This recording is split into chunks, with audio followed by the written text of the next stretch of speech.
Magic has always existed in comic books. That is just a fact. We have seen magic work through various characters, such as Dr. Fate and Zatanna from DC Comics, as well as Doctor Strange and the Scarlet Witch from Marvel Comics. But what about the Rippaverse? Magic definitely exists in this universe, but unlike DC or Marvel, they haven't really defined their magical systems. So, I'm going to take some time and have fun and give my theory on how the magic system works within the Rippaverse. My name is Jacob Berry, and this is the StudioJake vidcast.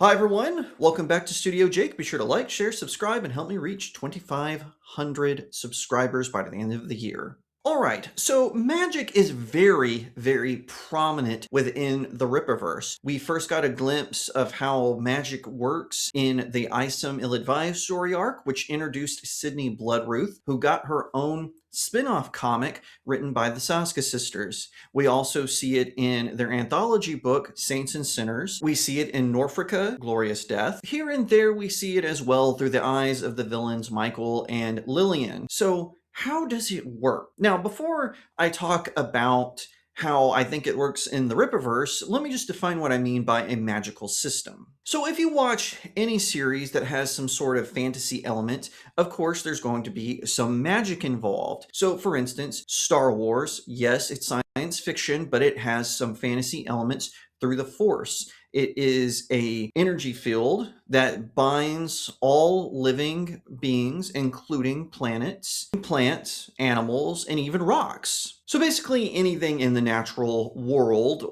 as part of the Star Wars galaxy, and the Jedi use this energy field for a variety of good reasons. And of course, the Sith, playing to the dark side of the Force, they also use it for evil ends.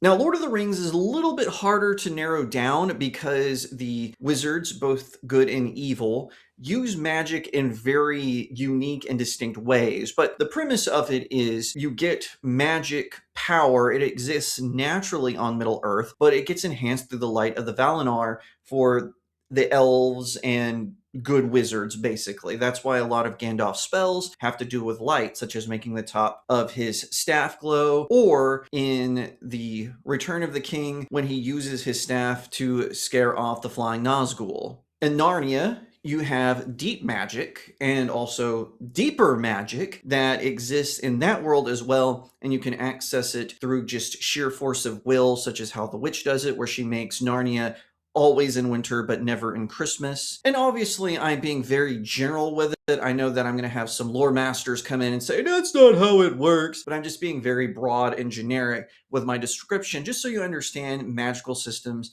and how they work. In the Rippaverse, we see a lot of different magic-based characters using magic in various ways. Michael, as I mentioned earlier, he's one of the villains of the Rippaverse. He's about to get his own comic, along with Lillian. They seem to be able to do it to manipulate people and by making deals. Bloodruth's powers appear to be more energy-based, based on the amount of blood she has or the amount of blood she can use to form weapons and spells and enchantments and whatnot. She also is a very good animal whisperer, this being distinct because she has a wyvern and two wolf-looking like creatures that follow her around. And as I mentioned, in Saints and Sinners, we see several people who exert magical abilities and even encounter cursed lands and cursed temples, so to speak. Now, how does that all play out? How could it work in this world?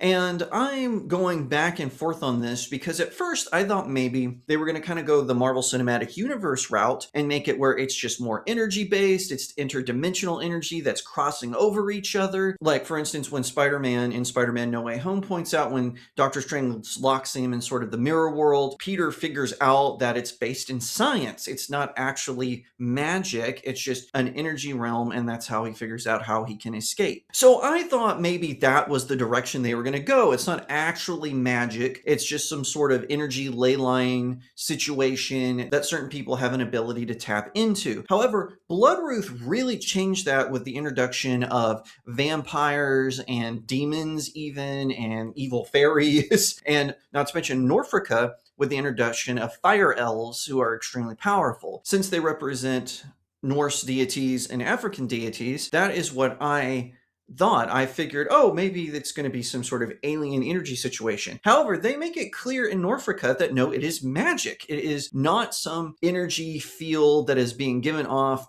from inner dimensions or ley lines or whatever else it is. So what is it? What are we looking at when it comes to the Rippaverse? Now, I have a theory, and it's just a fan theory. I've not heard any confirmation about what the magical system is or how it works. But I was rewatching one of my favorite anime, and it hit me. It is similar to Fairy Tale.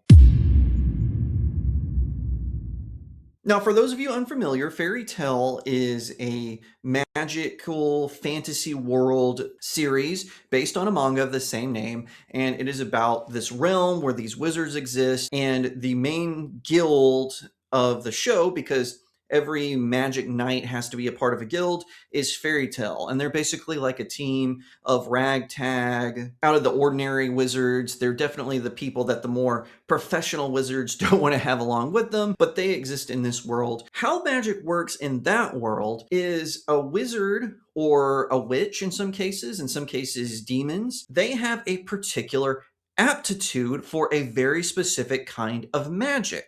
For example, Natsu, who I would argue is the main character of the show, or at least one of them, he has fire powers. He is a dragon slayer. A dragon actually taught him how to use his fire magic, and that is how he gets his abilities, and he can channel through that way, and he can control flames. Now, he can also eat flames, and that makes him more powerful, and eventually he learns how to eat lightning and whatnot, so that translates into his powers. Lucy Hartfilia, who's another main character of the show, she is a summoner. She can't use certain spells herself, but she collects keys, and through these keys, she can summon certain spirit world creatures and even people and ask them to do a task. So for instance, she has the key of Aquarius, who of course is, part of the zodiac, and Aquarius can do water abilities, and she doesn't really like Lucy, but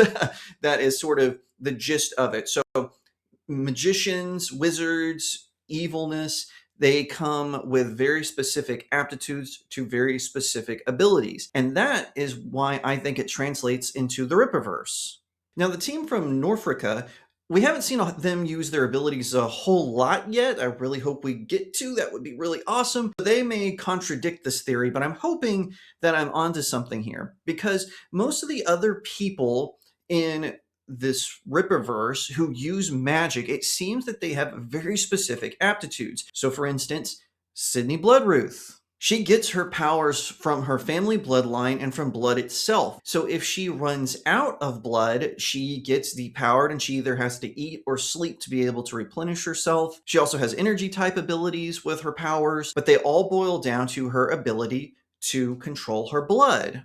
And like I said, we see more examples of this in Saints and Sinners, where people have sort of just a very specific aptitude and ability. So it's not like Doctor Strange, where he's doing like 5 different things with his powers. Now you might be saying, well, Jacob, you brought up Michael and Lillian. Their powers don't seem to work that way. They seem to be making deals and seem to be able to manipulate things in the background. How does that work? And again, I go back to Fairy Tale because, again, towards the end of the series, they introduce demons, very fierce creatures, but they don't use magic in the same way that the wizards do. No. In fact, what they do is they use curses. So instead of channeling magic energy, they actually channel curses to inflict upon their target. Now, they do have specific abilities that kind of go along with this, but a great example of this is Urza. She has the ability to change outfits, and that gives her certain powers and abilities depending on the type of outfit that she summons onto herself, but she gets afflicted